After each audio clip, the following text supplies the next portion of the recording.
Neste vídeo a gente vai falar de uma forma leve, eu prometo que vai ser leve, sobre morte de alguém querido e luto.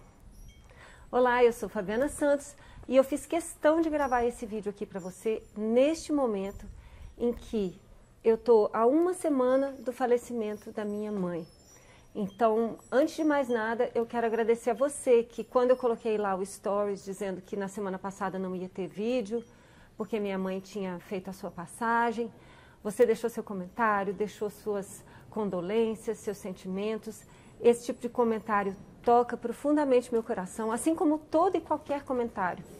E você pode ter certeza, uma das coisas que me faz querer sentar aqui na frente dessa câmera e gravar um vídeo nesse momento sensível da minha vida, é que eu sei que eu estou te ajudando aí do outro lado de alguma forma, e eu sei disso porque você diz para mim. Então eu quero agradecer já, assim, se eu nunca fiz um agradecimento como esse, eu quero fazer.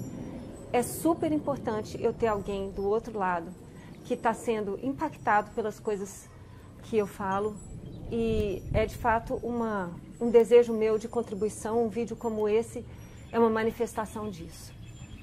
Então, eu disse que vai ser leve e vai ser mesmo. Eu separei 3 pontos que eu quero conversar com você de uma forma assim bem breve e bem objetiva a respeito desse momento da passagem, de perder alguém que você ama muito. Eu perdi minha mãe, como eu falei, e de como eu estou vivendo o meu luto e as coisas que estão me ajudando, me guiando nesse processo, que eu quero compartilhar isso com você, porque para mim está sendo um processo,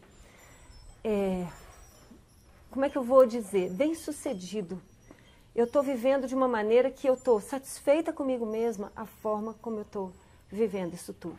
De uma forma bem rápida, eu quero só lembrar aqui que eu fiquei 1 ano sem publicar nada no YouTube. Eu realmente reduzi todas as minhas atividades. A minha mãe teve câncer de cérebro, e ela passou por esse processo da doença, do câncer, da jornada do câncer, como eu já até pesquisei que isso tem um nome, pacientes que vivem isso, durante 1 ano, 2 meses e 15 dias. Então, eu recentemente, ainda quando a minha mãe estava doente, eu decidi voltar a gravar. Para mim foi uma decisão muito acertada, baseada inclusive na minha esperança de que as coisas pudessem de alguma forma serem revertidas. Então, para quem já viveu isso, o câncer ele é uma doença quase surreal, quando entra num estágio em que a pessoa vai perdendo capacidades. Então a gente um dia anda, no dia seguinte já não anda mais, um dia fala, no dia seguinte está confuso, é surreal. E eu sei que a morte, quando a gente pensa na morte, ela é surreal também. É quase uma coisa assim, onde está minha mãe? Só que disso tudo, a gente sabe também, racionalmente, que a morte não é de jeito nenhum surreal. Pelo contrário, a morte é natural, a morte faz parte da impermanência de tudo que está aqui nesse mundo. Então, todos os seres vivos, eles nascem e morrem. Então, é sabido que todos nós vamos morrer. E ainda assim, quando a gente está diante da morte, a gente se surpreende. E eu pensava muito nisso durante o processo da minha mãe, como eu me surpreendia com o próprio processo e com a ideia de que a minha mãe pudesse vir a falecer. E a coisa ela transcorreu de uma forma que a gente não pensava que seria. O médico tinha dito uma outra finalização, digamos assim, e a minha mãe morreu de uma forma assim muito tranquila, morreu em paz. Fez a sua passagem aqui na minha casa, rodeada por mim, pelo meu irmão, pelo meu filho, pelo meu pai, enquanto nós rezávamos, porque nós percebemos os momentos finais dela. Então, eu sou grata a isso, a forma como a coisa se desembaraçou, a forma como o desenlace aconteceu. Eu acho que ele é significativo, essas coisas marcam a gente mesmo, e eu imagino que, se você já passou por isso, você talvez tenha esse entendimento parecido com o meu. Espero que as coisas tenham dado certo, mas se você nunca passou por isso, você talvez tenha um certo receio desse momento em que alguém próximo a você faz a passagem. Mas no meu caso eu me senti extremamente honrada, privilegiada, eu diria, por estar com a minha mãe naquele momento. E para ser totalmente sincera, eu desejei que fosse assim. O tempo inteiro eu pensava, eu quero estar com a minha mãe na hora em que ela fizer a passagem dela, na despedida final, eu quero estar do lado dela. Então, para esse momento mesmo, digamos que eu não me preparei, mas que eu desejei estar do lado dela e o meu desejo foi satisfeito, sim, ele foi. Então, contextualizada essa minha história, eu vou aos 3 pontos e eu até escrevi aqui quais são esses 3 pontos que eu quero comentar com você, que eu acho que vão ser de grande valor para você em qualquer momento que você esteja, mas principalmente para você que pode ainda estar vivendo um luto ou que pode estar vivendo algum outro tipo de luto, como uma perda de um relacionamento, como uma perda de algo importante na sua vida. A gente, quando perde alguma coisa, a emoção predominante é a tristeza. A tristeza é uma emoção de processamento das perdas. Eu espero realmente agregar valor nesse vídeo aqui com esses 3 pontos que eu vou te falar. E o primeiro ponto é o seguinte: nesse exato momento em que eu estou há uma semana da passagem da minha mãe, eu oscilo muito emocionalmente. Então eu tenho altos e baixos. E está tudo bem. Tem hora que eu estou, como eu estou agora, entusiasmada, inclusive, de gravar esse vídeo aqui. Eu me preparei para gravar esse vídeo aqui, eu acordei feliz porque eu sabia que eu ia gravar esse vídeo aqui.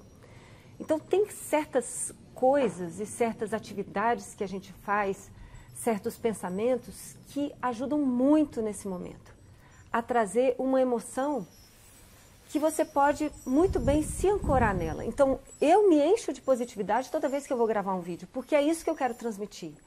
Eu quero que você fique bem quando você assista o meu vídeo. Então eu oscilo. Eu tenho meus momentos de tristeza, meus momentos de saudade, meus momentos em que eu sinto um pesar profundo, uma dor aqui no peito que parece que não vai passar. Eu tenho esses momentos, mas o mais importante de tudo é, eu respeito quando eu estou nesses momentos, mas eu também respeito quando eu não estou. Então, uma coisa que eu quero que você grave é que você é livre e eu me dou essa liberdade, eu estou me dando essa liberdade nesse momento. Eu sou livre para sentir. Se chega alguém que eu gosto muito, na missa de 7º dia da minha mãe, vem alguém que eu gosto muito, que há muito tempo eu não vejo, e eu me alegro de reencontrar essa pessoa, eu me permito entrar nessa alegria. Por que eu estou te dizendo isso? Porque eu percebo que as pessoas, de certa forma, elas têm uma expectativa, quando elas se aproximam de você, que você vai estar arrasado, que você vai estar beirando o desespero. E eu percebo que é muito comum também algumas pessoas se deixarem levar por essa expectativa alheia e não só alheia, mas que também tem esse tipo de expectativa em relação a si mesmo. Então as pessoas às vezes se cobram estarem tristes, às vezes as pessoas se cobram ficar mal, ficar amuado, ficar mal-humorado, ficar quietinho. Por quê? Porque isso é coerente com o seu luto. E aí que eu questiono, eu não sei se isso é coerente, se é muito natural para mim ficar alegre quando eu encontro alguém que há muito tempo eu não vejo, se é muito natural para mim ficar alegre com a ideia de gravar um vídeo. Então, eu não acho que isso seja ser coerente. Eu acho que ser coerente é você viver cada momento. Neste exato momento que eu gravo esse vídeo aqui, eu estou me sentindo muito bem. Eu estou focada no conteúdo que eu quero passar. Isso para mim é coerência. Então, primeiro ponto, se dê a liberdade de oscilar. O segundo ponto que eu quero conversar com você, cuidado com o looping negativo. Quando você estiver oscilando e estiver nos seus momentos de tristeza, cuidado com os pensamentos que você tem neste momento. Eu já gravei outros vídeos em que eu te digo, olha, quando você está numa energia de tristeza, quando você está num estado emocional triste, os pensamentos que virão para você são pensamentos tristes. São pensamentos de frustração, são pensamentos de angústia. Então, nos momentos em que eu estou triste, estou ali com saudade da minha mãe, pensando no tanto que a morte é surreal, pensando no tanto que eu vou sentir falta dela, que eu não tenho mais ela aqui do meu lado, eu posso muito bem me lembrar de uma pessoa e dizer assim, poxa, essa pessoa podia estar aqui do meu lado nesse momento. E eu começo a me sentir meio que perdendo em relação ao nosso relacionamento, em relação a essa pessoa. Eu começo a olhar tudo com essa lente da tristeza, você está entendendo? Então, você começa pensando na saudade, pensando no quanto você está sentindo falta, no quanto você ainda vai sentir falta, que você nunca mais na vida vai comer a comida da sua mãe, e aí você se lembra daquela pessoa que você que não te tratou do jeito que você queria, ou do fulano que não fez o que você imaginava que ele fosse fazer, às vezes até em relação ao próprio processo. Então você começa a julgar as pessoas, você fala assim, ai, o fulano poderia pelo menos ter me mandado uma mensagem, o ciclano foi frio comigo naquele momento. Escuta, tudo o que você pensar vai estar, entre aspas, contaminado pela sua lente da tristeza. Então, muito cuidado, porque você pode muito bem entrar num looping negativo, de pensamentos negativos, e quanto mais tempo você fica nesse looping de pensamentos negativos, mais você constrói essa vibração de negatividade e mais difícil é para você sair desse estado emocional. E eu ouso dizer que algumas pessoas entram em depressão por isso. Não é que tem alguma coisa fundamentalmente errada na vida delas, não foi essa coisa fundamentalmente errada que causou a depressão, mas um acumulado de pensamentos negativos sem supervisão da sua parte. Então, esteja ali, supervisione o que você está pensando, seja cauteloso nesses momentos de tristeza. Você não precisa se deixar levar completamente, transformar a sua dor em um sofrimento excessivo. Cuidado, isso pode te levar realmente para uma depressão. E pode te levar, às vezes, nem para uma depressão, mas para estragar seus relacionamentos ou para danificar, eu diria, alguns posicionamentos, danificar sua reputação ou outras coisas. Muito cuidado nesses momentos. Você pode ficar triste? Você pode, você é livre para ficar triste. Mas lembra, a tristeza, ela é um estado específico de processamento da perda e ela não precisa ser maior do que ela já é. Cuidado para você não aumentar. E o terceiro ponto que eu quero abordar com você, que é o ponto onde eu me ancoro, onde eu busco conforto, que são as coisas que eu acredito. E eu vou te dizer nesse vídeo aqui qual é a minha crença sobre isso tudo. Não para te convencer da minha crença, longe disso. Eu costumo falar para os meus filhos assim, olha, na hora que você me vê tentando convencer alguma pessoa de alguma coisa, tentando converter alguém para uma ideia, pode internar que eu fiquei doida, eu não quero converter ninguém, convencer ninguém, eu quero te oferecer a minha interpretação disso tudo, a minha interpretação da morte, a minha interpretação da vida, eu diria assim.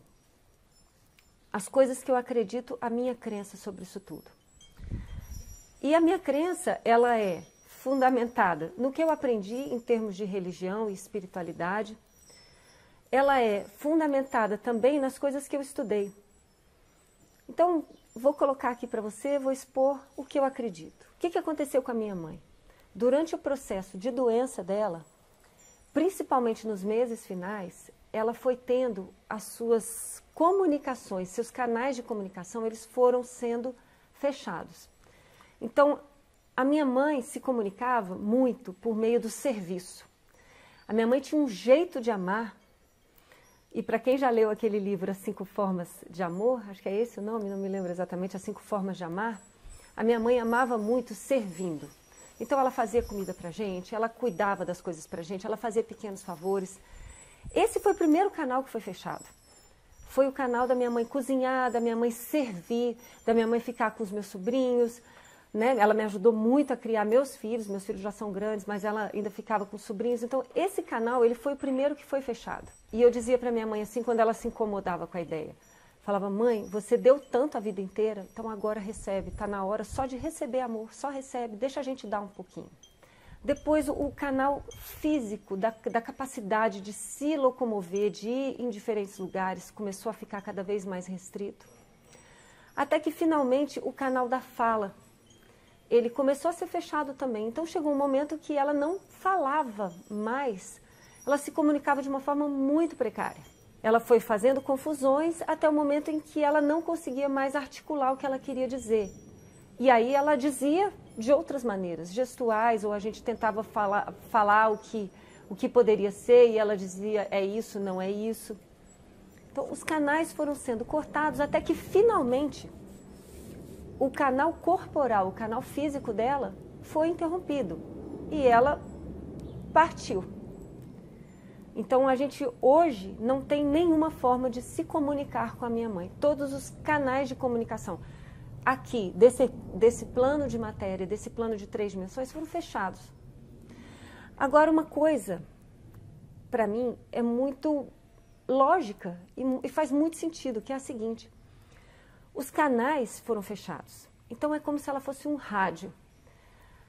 Eu não tenho mais o rádio quebrou. A resistência ela foi danificada para sempre, não tem como trocar aquela resistência. Acabou, aquele rádio não transmite mais. Mas onde é que está a transmissão? Eu acho que a transmissão ela ainda continua. Os canais foram fechados, os canais de transmissão, mas a transmissão ela ainda está aqui. A transmissão ainda está aqui. Então o que me cabe neste momento é descobrir como é que eu posso entrar em contato com essa transmissão sem aqueles canais tradicionais. Porque certamente eu me comunicava com a minha mãe por outros canais que não os físicos. Por quê? Quando eu pensava nela, ela me ligava. Então eu estava me comunicando com ela. Quando ela estava aqui conosco, naquele corpo, eu me comunicava com ela de várias formas. Eu podia adivinhar o que ela ia falar, o que ela ia pensar sobre determinado assunto. Eu sei que, assim, às vezes eu estava viajando, estava longe, eu falava assim, nossa, estou com uma saudade da minha mãe, e ela me ligava. Ou então eu ligava para ela, ela falava, nossa, eu ia pegar o telefone para te ligar. Então, a gente já se comunicava. O que eu preciso fazer agora é arrumar um jeito de seguir nessa comunicação, de seguir em contato com a transmissão. Então, eu não acho que a minha mãe está em algum lugar. Eu acho que ela está. Ela está, talvez mais livre, menos corpórea, mas eu ainda acho que eu tenho ela aqui comigo quando eu precisar. Essa é a minha crença. E ela está, obviamente, enraizada na fé. Porque o que é a fé, se não você acreditar em coisas que não são factuais? Eu não vejo nada disso, eu não tenho certeza de nada disso. Mas para mim, isso é o real, é isso que eu acredito. Então essa é a forma como eu estou expressando a minha crença, a minha fé. A fé é acreditar no que você não tem provas. Eu não tenho como te provar que eu estou certa. Mas essa é a minha fé. E aí, você pode muito bem dizer assim para mim, Fabiana, mas e se você estiver errada? E se essa sua crença estiver completamente equivocada? Aí eu te digo também, olha, você também não sabe se eu estou certa ou se eu estou errada. Você não sabe se a sua crença está certa ou está errada. Então deixa eu te dizer, tanto faz o que eu acredito, mas essa crença me traz conforto, essa crença me traz um bem-estar, uma paz enorme. E eu prefiro, é uma escolha minha, já que eu nunca vou saber, ou pelo menos não vou saber, talvez de uma forma palpável, ou pode ser até que eu saiba, pode ser que mais para frente algo aconteça, alguma experiência muito, muito, muito diferenciada, para que eu tenha certeza que eu estou certa. Eu trago essa certeza dentro do meu coração e isso me basta, porque isso me faz bem. Se eu nunca vou saber, ou se eu nunca souber, ninguém mais sabe também. Eu prefiro acreditar nisso. Essa é a crença que eu estou optando, escolhendo deliberadamente. E ela me faz um bem danado. Então você pode escolher a sua crença sobre tudo que estiver acontecendo na sua vida. E eu queria ofertar a minha para você, porque ela é boa para mim. Talvez seja boa para você também. Esses eram os 3 pontos que eu queria abordar com você nesse vídeo. Eu espero que tenha sido útil para você esse conteúdo que eu trouxe. Se você gostou, então me diz que gostou, dá uma curtida aqui embaixo. E se inscreve no canal se você é novo por aqui. E a gente vai se ver nos próximos vídeos. Um beijo.